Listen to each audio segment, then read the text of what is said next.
As more and more begin to know, the status quo has got to go. They're bound to say yes to a man named Dr. No, a man who makes the establishment panic. Grassroots are growing way too wild, too organic.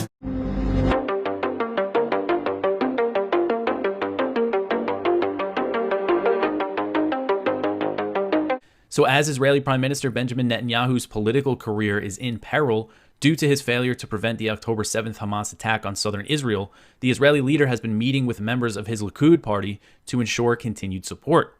According to Israeli media, in these meetings, Netanyahu has sold himself as the only one who can prevent the creation of a Palestinian state and stand up to pressure from the Americans. Netanyahu told Likud lawmakers, according to Israel's Khan public broadcaster, quote, "I am the only one who will prevent a Palestinian state in Gaza and the West Bank after the war," end quote. So I have to mention, Netanyahu has been coming under a lot of fire from his political opponents in Israel over his previous comments and his previous stance on Hamas, this strategy of propping up Hamas to separate the Palestinians in Gaza from the West Bank, the idea to prevent a unified Palestinian movement that seeks its own state. And, this is something in the U.S., people call you a conspiracy theorist if you bring it up. But in Israel, there's a very robust conversation about this. Right after the October 7th Hamas attack, there was articles, I know there was one in the Times of Israel, that said Netanyahu's strategy to prop up Hamas has failed. So there's been some more talk within Congress about conditioning aid to Israel. But Senate Minority Leader Mitch McConnell, Republican from Kentucky, he dismissed the growing calls to condition military aid to Israel, calling them ridiculous, as Israel has been killing civilians at a historic pace in Gaza. McConnell said, quote, "Our relationship with Israel is the closest national security relationship of any country in the world, and to condition, in effect, our assistance to Israel on their meeting our standards, it seems to me, is totally unnecessary," end quote. So while the majority of Congress staunchly backs Israel and would not want to place limits on U.S. military support, there have been growing calls from some Democrats, as well as Bernie Sanders, who is an independent, to put conditions on U.S. aid. Sanders wrote in the New York Times last week, quote, "The United States must make clear that while we are friends of Israel, there are conditions to that friendship, and that we cannot be complicit in actions that violate international law and our own sense of decency," end quote. So according to The Intercept, Sanders said that he might push for a vote on conditioning the over $14 billion that President Biden is seeking to fund Israel's war in Gaza. So apparently he might put something to the floor saying that $14 billion is conditioned on certain things. I doubt that would have any chance of passing, but it's good to see at least there is some growing calls like this in Congress, although Sanders is still, you can't really ever have faith in him. If you remember last year, he was supposed to bring this Yemen war powers resolution to the floor, and then the White House talked to him, and he decided to drop it. And he never brought it back up, despite claiming that he would. So Thomas Massie, Republican, a good Republican from Kentucky, unlike McConnell, he was the lone member of the House to vote against a resolution equating criticism of the modern state of Israel with anti-Semitism. So the resolution passed in a vote of 412 to 1 to 1. Massie voted no. Rashida Tlaib voted present, but Massie was the only one to vote against it. And the bill states that the House reaffirms the state of Israel has the right to exist and recognizes that denying Israel's right to exist is a form of anti-Semitism. So Massie explained his opposition in a post on X. He said, quote, "I agree with the title, reaffirming the state of Israel's right to exist, and much of the language, but I'm voting no on the resolution because it equates anti-Zionism with anti-Semitism. Anti-Semitism is deplorable, but expanding it to include criticism of Israel is not helpful," end quote. So Tlaib said she did not vote in favor of the resolution because it ignores the existence of the Palestinian people, was how she put it, and brings us no closer to peaceful coexistence. So the resolution states that the Jewish people are native to the land of Israel, but it does not mention that the modern state of Israel was founded mainly by Jewish European immigrants who drove over 700,000 native Palestinian Arabs out of the land in 1948. So Massie has voted against other Israel-related legislation, including a bill to give Israel $14.3 billion more in military aid to support its war in Gaza. For his position, Massie has been targeted by the Israel lobby. They've run ads smearing him as a disgrace. He responded to this a few weeks ago and said, quote, "Why does Israel historically get more foreign aid than any other country? Because they have the most aggressive lobbyists working for them. I voted not to send another $14.3 billion overseas, so now they're running ads on radio, TV, and Facebook. I won't vote to give them your dollars, end quote. So NATO Secretary General Jens Stoltenberg on Tuesday urged alliance members to continue funding the proxy war in Ukraine amid growing signs that Western support for the conflict is waning. Stoltenberg told reporters, quote, "We just have to stay the course. This is also about our security interests," end quote. And he said this ahead of a meeting of NATO foreign ministers in Brussels. So the NATO chief acknowledged that the battle lines have barely moved in the past year as Ukraine's counteroffensive has failed, and he justified continuing support based on the damage that's been done to Russian forces. Stoltenberg said, quote, "We have also to take into account that even though the front lines has not moved so much, the Ukrainians have been able to inflict heavy losses on the Russian forces with deep strike capabilities with cruise missiles delivered by NATO allies," end quote. So it sounds like they're trying, the goal of this, the whole point of this was to, weaken Russia, which we've heard before. Here's Gerald Salenti with today's trends in the news. Censorship is the American way. Censorship from the fucking dickheads, and I can't say the other word, that slaughter millions of people across the globe that cost us hundreds probably of trillions of dollars in the name of freedom and democracy as they rob it from us. Look at the little clown you got there now running the House Speaker. House speaks a shit.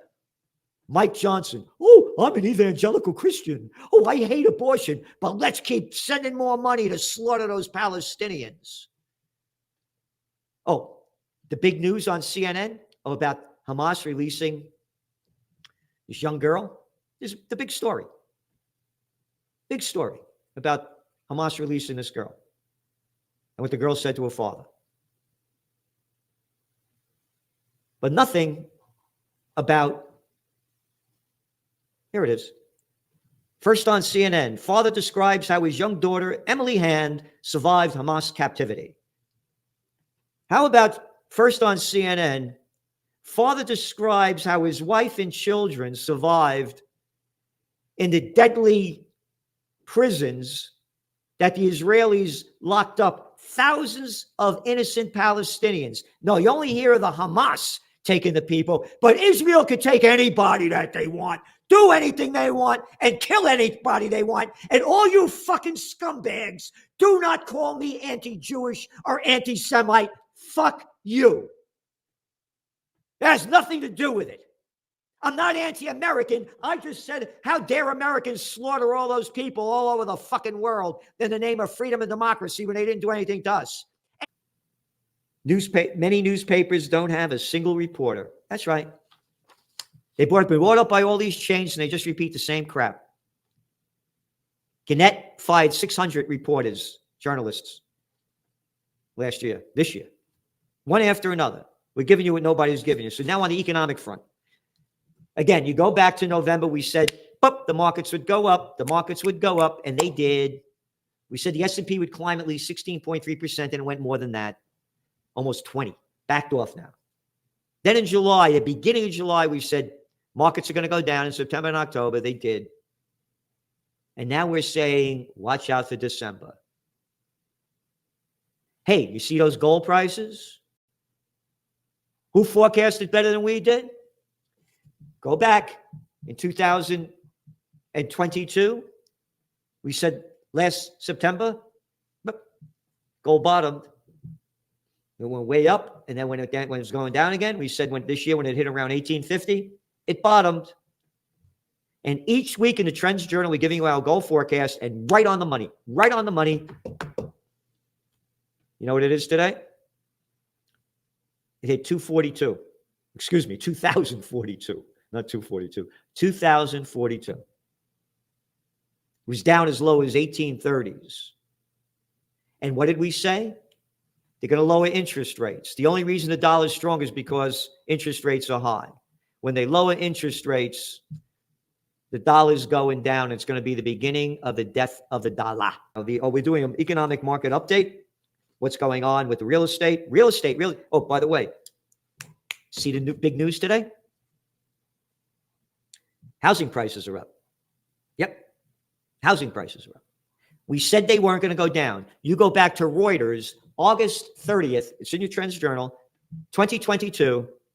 They quoted people saying how there's going to be a real estate market crash in the housing market. We said, absolutely no way.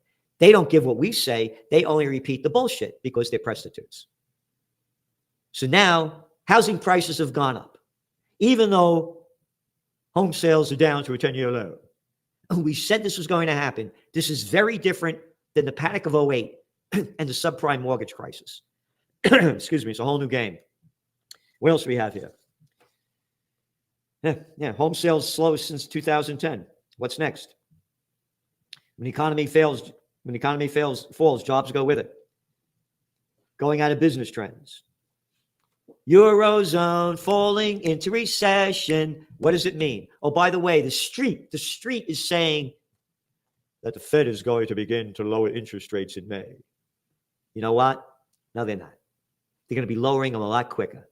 That's right. And the more they lower them, the quicker they lower them, the deeper the dollar goes and the higher gold prices go.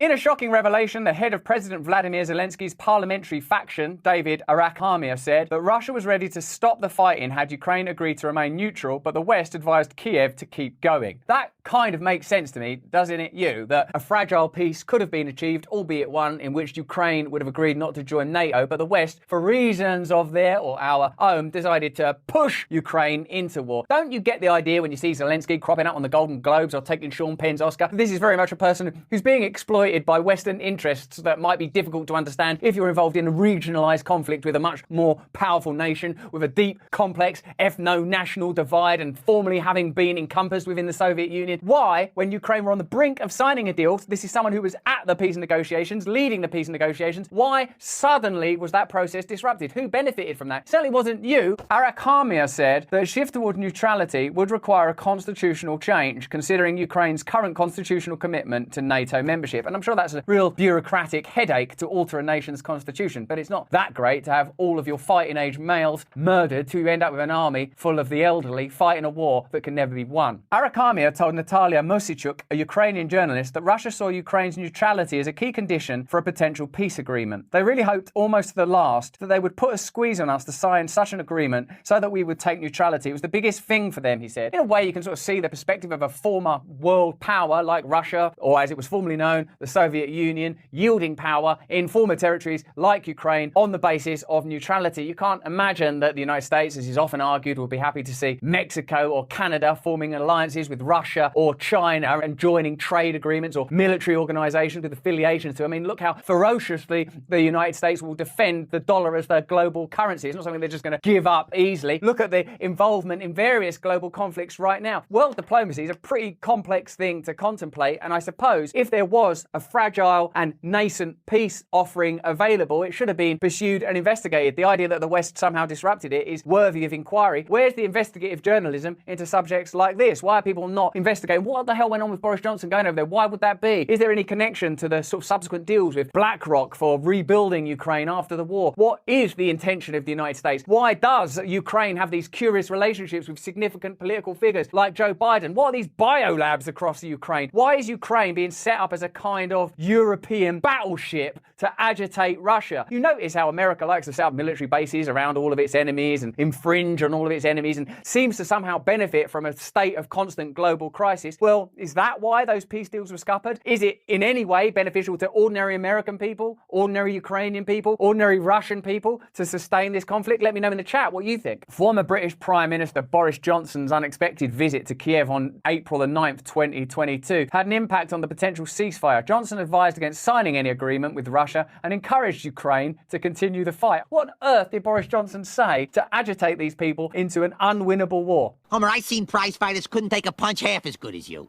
You know, boxing might be right up your alley. Arakhamia recalled Johnson's stance, saying Ukraine shouldn't sign anything with them at all, and let's just fight. It's all very encouraging to hear Boris Johnson say stuff like that, but ultimately a significant price has been paid by the American taxpayer and by Ukrainian people more broadly. Are they any closer to achieving those goals? Is the situation any brighter after this counter-offensive that we were all meant to be so excited about? After learning that indeed it was Ukrainian special forces trained by the US that blew up the Nord Stream pipeline, do we feel any closer to a successful conclusion conclusion? Can we trust our leadership at all? Can we trust the legacy media and their reporting on it? Do you notice that much like with the pandemic period, there are sort of murmurings, hey, there was a peace deal on the table, and it's just sort of vague and unconfirmed. About a year later, yeah, there was a peace deal on the table. Same with the pipeline. Oh, that pipe, yeah, Russia did that. Won't have been Russia, will it? And then a couple of years later, yeah, sure enough, it was US Special Forces and Ukrainian Special Forces. So using that same device, what's going to happen here? Is this war just going to be prolonged, draining the American taxpayer, causing more poverty across America, draining the middle class, killing Ukrainian people, till eventually some sort of terrible, uneasy peace is achieved that somehow benefits energy interests and military industrial interests, and everyone just feels a bit drained and exhausted, and all the promises are lost in the mist of time and the fog of war? Probably. In a sense, war futile. When peace deals are offered, take them, particularly if it's against a global nuclear superpower, and always be circumspect about the way that legacy media gives you information, not only actually in matters of international conflict, but any matter at all. They'll initially present you with a crisis, they'll present you with a solution, they'll prevent you from analysing it, they'll keep you in highly emotional states like fear or rage. In the end, the solutions will have to be diplomatic, or the alternative, ongoing war, which is beneficial to certain interests, but requires the continual sacrifice of human life. 2 years ago, a choice could have been made.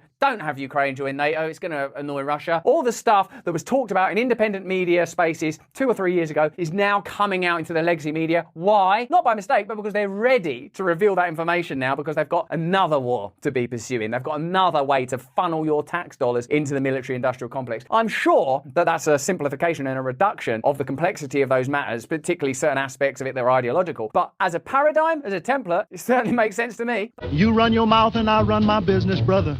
You tell everybody I'm busted. You talk so much you got me disgusted. But you run your mouth and I run my business, brother. Everyone has that hack question, what made you a libertarian? There's a bunch of different things, but let me tell you, George Reisman's essays on gun control, healthcare, and a couple other topics instantly changed my mind. Like instantly. Where I would have thought, hey, we need reasonable gun control. And I read his article about on the government having guns to keep the government in check. And I was like, that makes perfect sense. Or I would have thought, of course, government should pay for healthcare. And then I read his article about eating in a restaurant. And if you're going to split the bill, you're going to order the most expensive thing, because you're not going to sit there and just let someone else order the most expensive thing. And talking about how government reforms in terms of incentives and unions and otherwise and tax benefits created the insurance phenomenon, which makes healthcare more expensive. On the spot, read that article, changed my mind. And I remember, and I just can't find it. Maybe if you're an internet sleuth, you can find it. I remember in college once writing some essay, coming across some concept of him of like American imperialism and dollar diplomacy. And then it was all about getting people to use the dollar so that we could, keep taking on more and more debt. And I can't refine that article, but I remember it was one of the rare times in college you write something, you're like, holy shit, that just blew my mind. That is fascinating. So every once in a while, I actually check his blog about once a month, because he only posts about once a month, and I'll read whatever he puts out there. It's usually great. And I'm not even saying that this is bad.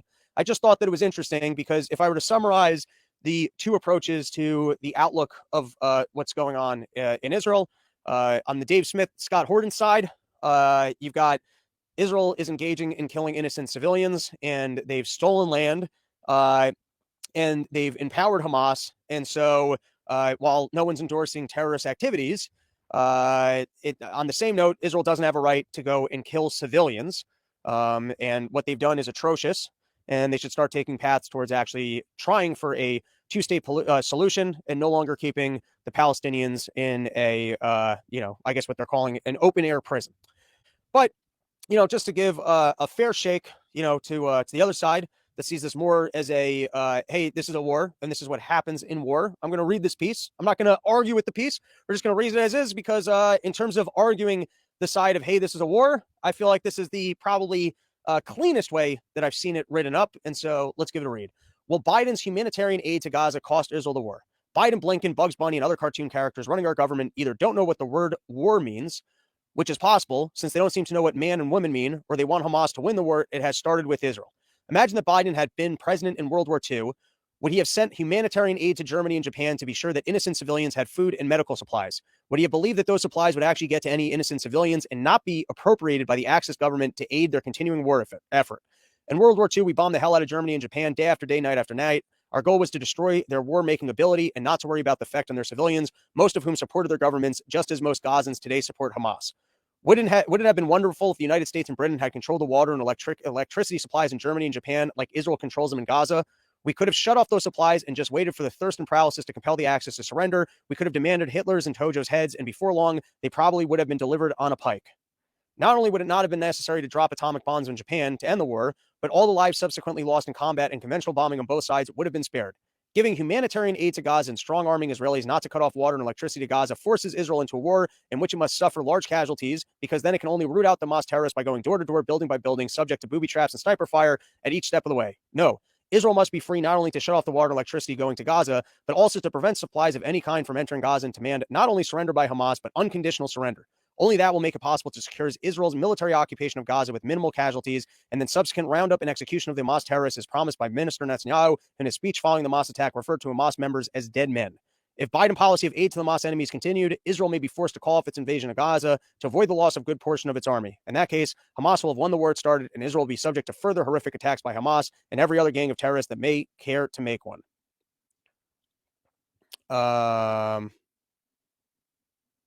This is a different article, which we'll read in a second. Anyways, want to put that out there. George Reisman really taking the other side on that aggressively, which I found shocking because I've seen so many of the libertarians that I seem to read have taken more of the approach of looking at the, I guess, broader history that got into the situation than the more, I guess, what would appear to be a more limited perspective of, hey, these two people are at war and civilian casualties are a faculty of war, which, as I've mentioned on the show before, I have wondered if there is a little bit of a like magnifying glass bias of that, you know, there's atrocities going on all over the world all the time, and we seem to be more zoomed in on this one. If you guys have followed the show thus far, we've argued the other way every single time. And so I'm throwing this out there as, look, here's the best version of the other argument that I've seen. Not endorsing it, just in case that wasn't clear.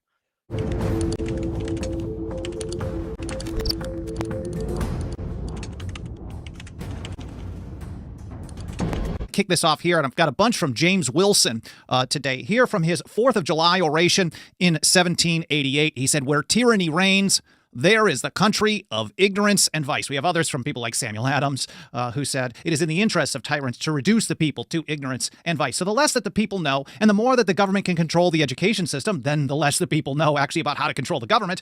This is really in their interest. And let's look at this article we just published by Mike Harry yesterday, which is adapted from his great book, Constitution Owner's Manual, that you should pick up over at shop.10thamendmentcenter.com. But here's how he put it. "I've been told that law students prepping for the bar exam are told that if the 10th Amendment is ever among the answers on a multiple choice question, they can immediately rule it out." I've heard this from many people, including Kevin Gutzman, who's been a longtime friend of the TAC. I've learned so much from him as well, that if you're studying for this, the 10th Amendment is always the wrong answer. And Mike continues, "For the experts and politicians," and he used experts in scare quotes here because, well, that's what they call themselves, "the 10th Amendment is never the right answer. And people with power absolutely love it that way." Now, Thomas Jefferson had a little bit of a different take on the impact and the importance of the 10th Amendment. For him, the 10th Amendment was always the right answer. And he put it this way in his opinion against the constitutionality of a national bank. This is February 15th, 1791, just 10 months to the day before ratification of the 10th and the entire Bill of Rights.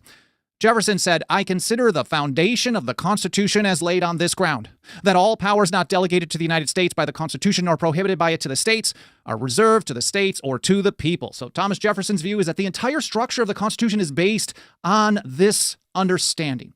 And mind you, this was before the 10th Amendment was ratified. He knew it was being considered. But with James Wilson, who I'm going to cite as well here, he was taking the same position without that exact same text, the same position before they were even considering a 10th Amendment, a Bill of Rights at all. And he was actually arguing against a Bill of Rights, and maybe that'll make for an interesting episode one of these days. The Federalists were arguing against a Bill of Rights because they're saying, well, that makes it superfluous because the system is already set up in a way that if it's not delegated to the government, they don't have that power. But that's another discussion. Jefferson continues. He said, "To take a single step beyond the boundaries thus specially drawn around the powers of Congress is to take possession of a boundless field of power, no longer susceptible of any definition." And here from an overview page that we really should update and kind of improve. We got a lot of improvements to do on the website, so I appreciate any consideration you can give to joining us as a member, 10thamendmentcenter.com/members. I'll mention that again at the end of the show here. But here we write, "In legal terms, the 10th Amendment is what is known as a rule of construction. It doesn't actually add or remove anything from the document. It just explains the 9th Amendment is also a rule of construction. They actually go hand in hand. A lot of people think that they're totally separate, but they really are a 1-2 punch. The 9th is really our best friend here at the 10th. But a rule of construction just tells you how to read the entire document. And that's, well, I should just read this to you instead of just blabbing. It doesn't add anything to the Constitution, nor does it take anything away, but it serves a very important function. It tells us how to interpret the document. Think of it like a lens through which we evaluate everything the federal government does. So if the 10th Amendment to Jefferson is the foundation of the Constitution, it's because he's understanding that the first thing you need to do when you look at have a question about the constitutionality of anything done anytime is you first have to look to see, has this been delegated to the government? And if not, it's reserved, period, straight up. You don't even have to get to questions of other amendments, etc. If it's not been delegated, they just can't do it. If you want it done by a government, I generally do not. I mean, that's being kind of soft on my real hardcore view. I do not want government to do stuff, but if government is going to do stuff, in most cases, it's better to have it closer home to the individual. Because if our ultimate goal is to advance individual liberty, our goal is to advance freedom. We're not thinking about collectivism. The closer that a decision is made to the individual, the more likely you'll have a chance of actually advancing liberty. Side note. Anyways, the 10th Amendment makes explicit two fundamental constitutional principles that are implicit in the document itself. One, the federal government is only authorized to exercise those powers delegated to it. Two, the people of the several states retain the authority to exercise any power that is not delegated to the federal government, as long as the Constitution doesn't expressly prohibit it. I think we should actually highlight whether we change the way that maybe we combine 1 and 2, but really we also have to point out that it affirms the fact, just like what John Jay was saying. John Jay said the Constitution only serves to point out that part of the people's business that they have decided to delegate to the government. This really affirms sovereignty. Final authority is with the people of the several states. And I think we really need to update that here as I'm talking about it, because that is really probably the most important thing. And, well, we got to do a better job on everything. Anyways, here's James Madison in his report of 1800, describing things of what they did in the Virginia Resolutions of 1798 to John Adams's Alien and Sedition Acts. He said, the Constitution of the United States was formed by the sanction of the states, given by each in its sovereign capacity. Now, later, I think it's later in the report of 1800, may have been earlier, Madison clearly goes through the fact that states as a term can be used in many ways. I think he gave 5 different ways. Like it can be a geographic area. Some people may think it's the government of the state. But really, he said, when you're talking about ratification, the parties to the compact, to the Constitution, you're talking about the people of the several states, the people of each state in their highest sovereign capacity. Those are the parties to the Constitution, to James Madison.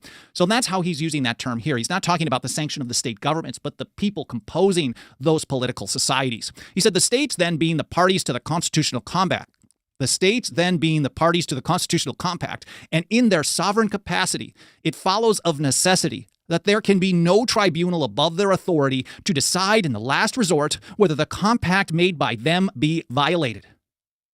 And consequently, that as the parties to it, they must themselves decide in the last resort such questions as may be of sufficient magnitude to require their interposition.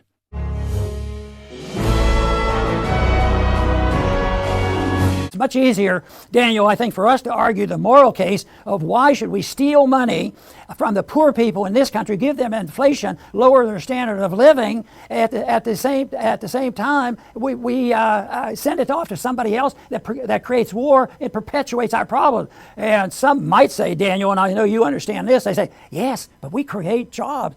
The military-industrial complex, they're doing well. Their stock is up, and the people are working, and their wages are up. So this is all wonderful. And you know, there's so much strong evidence that's blatantly that, because now they admit the money never goes over into some other country's pocket. It goes directly over to the lobbyists and to the companies. We'll build these airplanes, and then we'll help you find a market, and we'll sell them for you. So we need an awakening, I'll tell you, just an awakening of some common sense in what really is going on. And that's why I think it's reasonable to suggest that the conditions right now are so frustrating, and that things that took a lot longer in '68 to get really bad, where the American people said enough is enough. I think right now the people are starting to say that, and we have not yet suffered anything like we were suffering in the '60s. So I, of course, encourage people to seek the truth and seek peace. And I know our institute here have a few suggestions on how we could achieve that.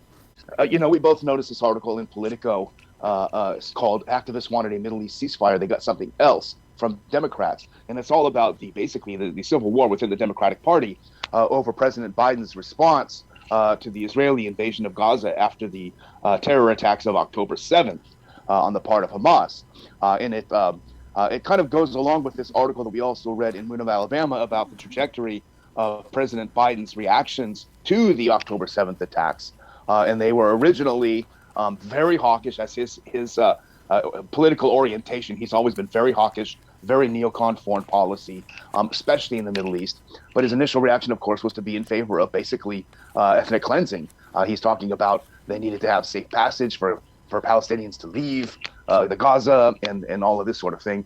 And then that transferred over when the pressure got up within his own party about this. And he didn't see it coming. He didn't see this huge backlash in his own party to his extremely one-sided, extremely pro-Israel reaction to it. And that's what we're seeing now, and it's cascading now down into the House and Senate, where Democrats are feeling the heat increasingly over the Middle East policy of President Biden. Yes, they had a resolution there that said you have to vote for this because we're sick and tired of anything said negatively about Israel. But it's not quite so simple. But they did that, and most of the resolution was decent until they said that criticizing the government of Israel is anti-Semitism, and that anything that talks about the philosophy of it, the Zionism and the stuff goes on. If you say anything that you're an anti-Semite, you're not allowed to think and and talk about it. So there was a vote, and you'll say, well, why even tell them about the vote? It was one-sided. The whole thing was 400-something to 1. So that settled it, didn't it? No, I don't think so. I don't think it settled anything. So Thomas Massey voted against it. He says he can't understand why he has to vote something like this that says that he has a political opinion about foreign policy. Oh, you're an anti-Semite. And you know what? It didn't work. It hasn't worked for him. And I have a suspicion on why that happened. Yeah, they'll write things about it. But this is recalled. I think, Daniel, you were around and remember about it. I voted probably by myself, but had a vote to recognize Cardinal O'Connor. And I had nothing against him. I thought he was a great person, a great leader, and this sort of thing. And I would say praise him if you want to do that. But there was a gold medal involved, and technically, it sounds good. How could anybody be against that? I mean, to give the recognition to somebody like that. So I voted against it. And I remember very clearly, and this is what you might remember, Daniel. I came back to the office, and it was different than most of the time. I walked in, and the staff said, "The New York Times called you. The New York Times called you." And I said, well, are they on the phone or something? And I said, no, it looks like we took care of it. I said, well, what they call about? And they called about and said, why did Paul vote against a resolution to praise Cardinal O'Connor? And they said, oh, he votes always against anything like that, these gold medals, because technically it's not authorized in the Constitution. And the message they gave me said, oh, they were discussing, oh, heck. And I got off the phone. They said, oh, if that's the case, no story whatsoever. Yeah. The story could have been, why would somebody make that point? So, but people then generally left me alone and didn't pester me until they had an opportunity. But that's the big thing. I think the use of terms are terrible. They use it in a terrible way because back when I was campaigning for the presidency, anything to suggest that you're favorable toward the terrorists, I mean, that you lose your citizenship over that. But what if they distort it? And even today, I mean, they use the word terrorist carelessly and frequently, no matter what you do. Well, even like voting against some of that money to go to the middle of the wind. You mean you're going to let the terrorists win? And they use it constantly, but now they're using this and extremely distorting the view of anti-Semitism and people who are defending liberty and want everybody treated equally and making sure that we live up to the Constitution. All of a sudden, they want to paint them as very bad people.